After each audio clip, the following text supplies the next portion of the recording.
Boop.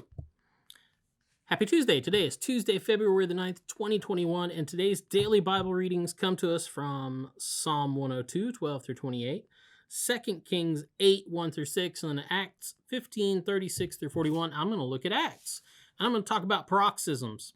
Do you know what a paroxysm is?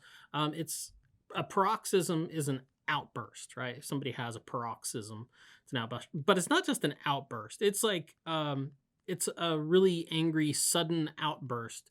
It's sort of explosive. It's the kind of outburst that just catches everybody off guard it's around that witnesses it, just kind of really cutting and it's irrational, right? So a lot of times you see this when people, especially if there's no rational reason for their anger or their disagreement, they can just explode because somebody's taken them to task or held them to account. I guess they just can't deal with that fact, right? That somebody dares disagree with them. And people generally have these all the time. Probably shouldn't say that you've never done that, because if you haven't, that's great. You probably will sometime, because everybody has their bad days. Some people just seem to live in bad days. But anyway, but Barnabas and Paul in today's text, they have a little paroxysm of their own over John Mark. So they were both in agreement about the task at hand, the thing that they wanted to do. Paul thought it would be a good idea for them to go back and retrace their steps and visit the churches that they had established. He says, "Come, let us return and visit the believers in every city where we proclaim the word of the Lord to see how they are doing," and see how they were doing. Barnabas is like, "Yeah, cool. Let's take John Mark." John called Mark. All right. That's why I keep saying that. So they were both in agreement about the task, but Paul wasn't really keen on doing that. And he had his reasons for not really wanting to bring John Mark with him, this guy John, because basically he'd gone AWOL on previous missions, right? That's what it says. Paul wasn't really big on it because the last time they took him anywhere, he just kind of disappeared. It doesn't say why, John Wesley talks about it and says, it doesn't say if it was out of fear or laziness. He just abandoned the work is the language that Acts uses. He abandons the work. He's literally apostate in it, I think is what the Greek says. And so, yeah, he went AWOL. We're not sure why. We don't know what was going on. But Paul is basically like, yeah, we need to do this.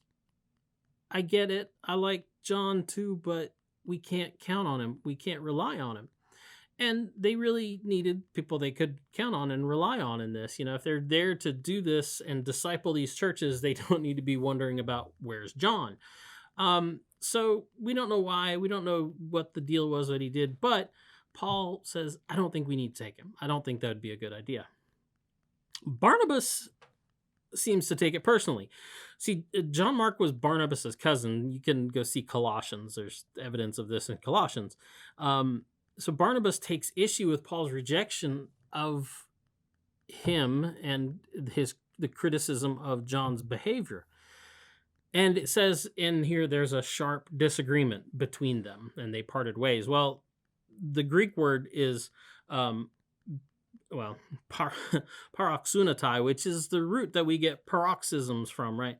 And John Wesley talks about this text in basically the same way in two different sermons. And he really places the blame on Barnabas. He's like, the words that are being used here, it really seems like this is mostly coming from Barnabas. Barnabas is really kind of taking this personally and really hurt about this, and that's where the sharp disagreement lies. And so the way Wesley talks about it is that Paul makes a logical, rational statement about it, and Barnabas has this paroxysm, this fit, this outburst of anger, because that's irrational, because he's like, how dare you talk about my cousin that way. And so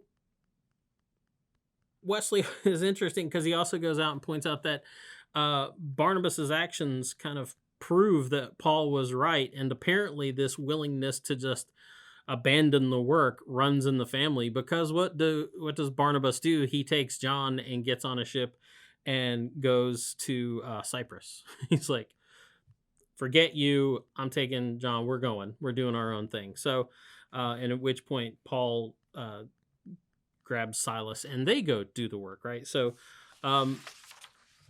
like Wesley points out, apparently Paul was right.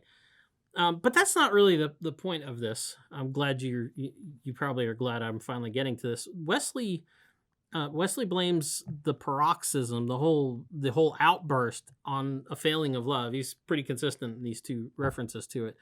In other words, he says the true, if anybody in this situation had true godly love, or if Barnabas had really been motivated by true godly love, that is charity, which is an interesting word. It doesn't mean charity as in dropping coins in the kettle at Christmas. Charity means loving the other for the sake of the other, or loving the other for God's sake, right?